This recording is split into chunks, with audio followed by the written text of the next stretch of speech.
제가 실험한 내용은 설문조사로 알게 된 사실을 기반으로 하여 약이 제대로 수거되지 않고 그냥 버려졌을 때 생태계에 어떤 영향을 미칠 수 있는지 실험을 통해 알아본 실험이었습니다.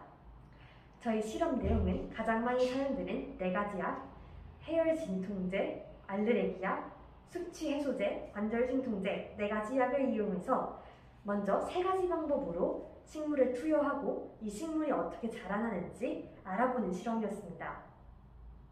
이 실험의 원리로는 변인 통제를 이용하여 한 가지 변이만 다르게 하고 이 식물들을 관찰했을 때 어떤 한 약재에서나 아니면 대조군에 비해서 이 약재를 넣은 식물들이 덜 자라게 된다면 이것이 이 식물들의 성장을 저해하는 요인이라고 볼 수 있는 원리였습니다.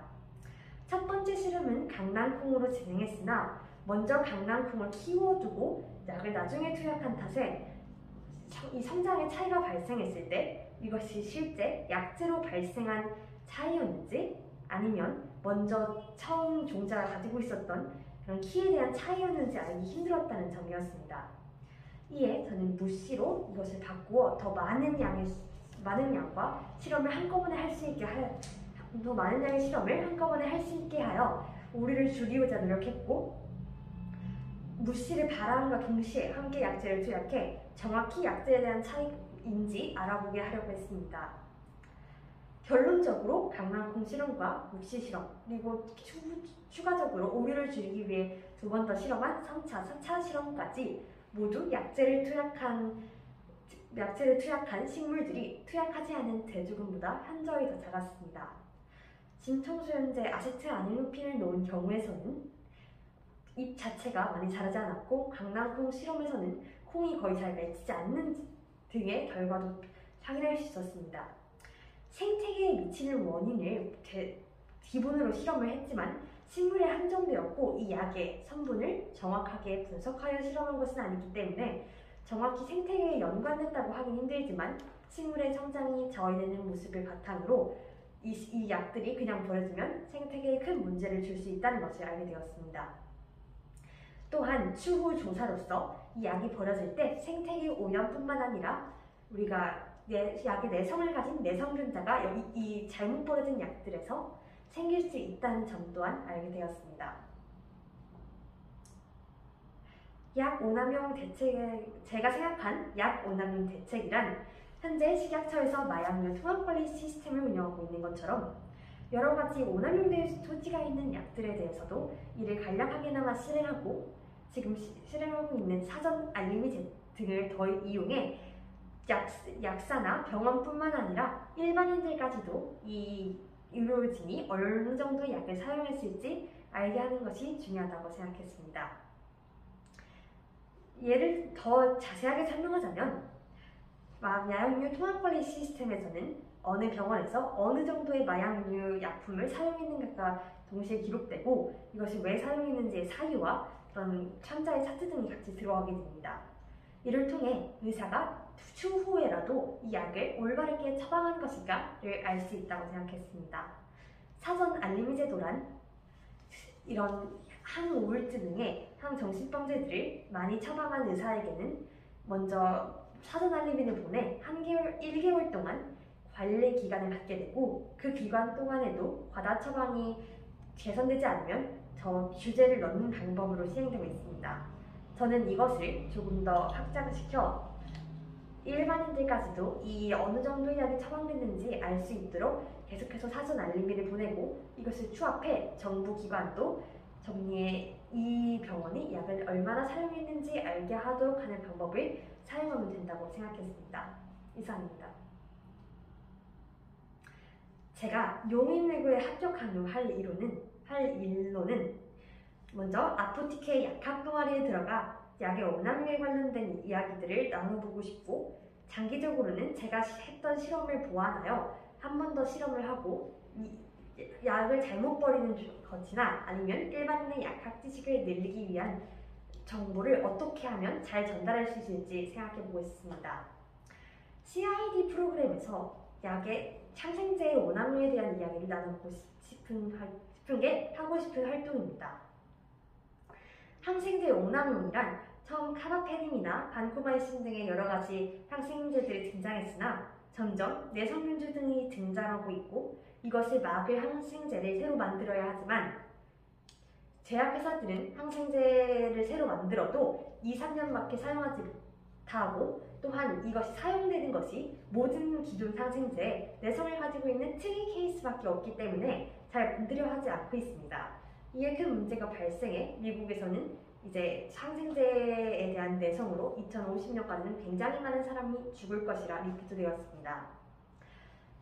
하지만 항생제의 오남용이 무조건 의사가 과다 처방해서 일어난 것도 아니고 새로 항생제를 개발한다면 큰 문제가 없을 거라고 보는 의견도 있기 때문에 이런 여러 가지 견해에 대해서 아포티케 동아리나 CID 프로그램에서 나눠보겠습니다. 또한 장기적으로는 더 생태계와 연결해 약을 버리는 것이 어떻게 생태계에 영향을 주는지 확실하게 대중에게 각인시켜줄 수 있는 실험 결과를 내고 이것을 여러 가지 캠페인 활동 등을 통해 알리고 싶은 것이 제가 용인외대부에 들어가 하고 싶은 활동입니다. 이상입니다. 용인외고 졸업 후에는 서울대학교 약물안전관리센터에 들어가 일하고 있습니다.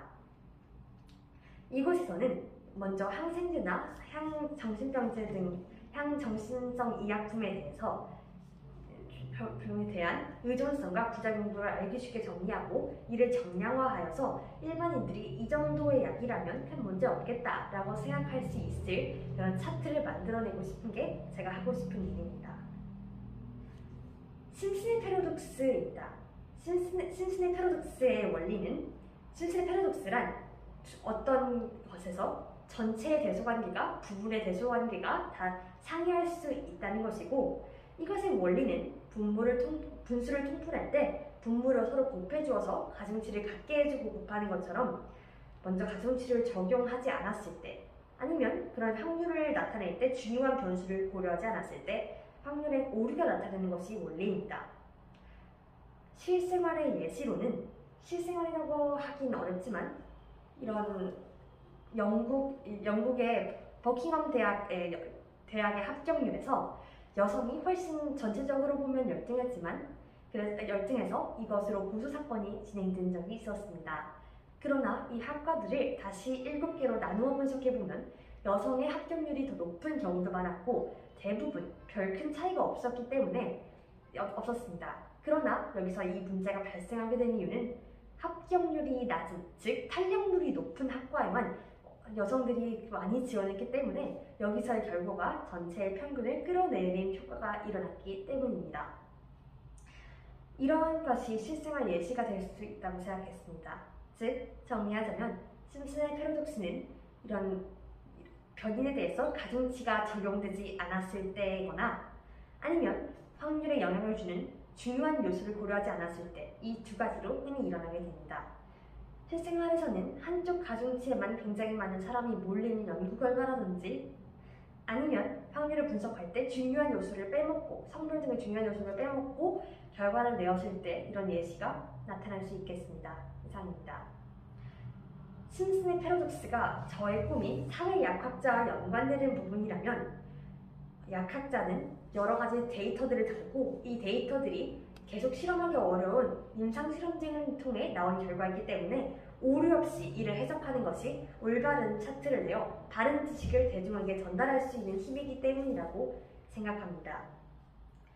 후술하자면 심슨의 패러독스나 이런 확률화의 오류 아니면 대중화의 오류 등의 여러 오류를 분석해 대중이 나와 똑같은 차트를 보았을 때 어떤 오류를 범할 수 있을까 살펴보고 이것을 바로잡을 수 있는 알림이나 아니면 실험들을 계획해서 더 바르게 표현하고 제가 차트를 보았을 때도 어떤 확률에 대한 오류를 분석할 때 정확히 심슨의 패러독스 예시를 들자면 정확히 어떤 요소들이 확률에 영향을 주는지를 나누고 아니면 가중치를 적용하는 데 등의 패러독스가 발생하지 않도록 하는 부분에서 양리학자가 다른 양리학자가 되어 다른 정보를 알리는 모습과 연관되어 있다고 생각해 심슨의 패러독스가 저의 꿈과 연관된다고 생각했습니다. 이상입니다.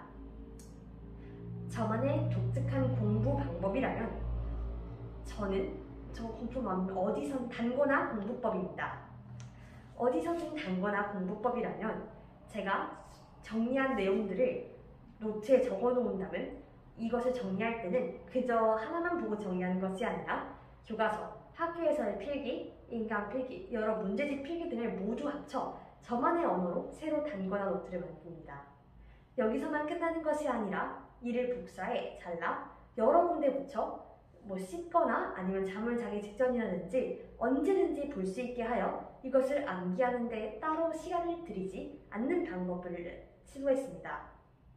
이러한 방법을 통해서 저는 제가 굉장히 취약하다고 생각하는 부분인 암기의 문제를 극복할 수 있었고, 저만의 문장으로 새로 글이나 문서 등을 이해하는 과정에서 어려운 전문 지식들도 얻을 수 있었습니다.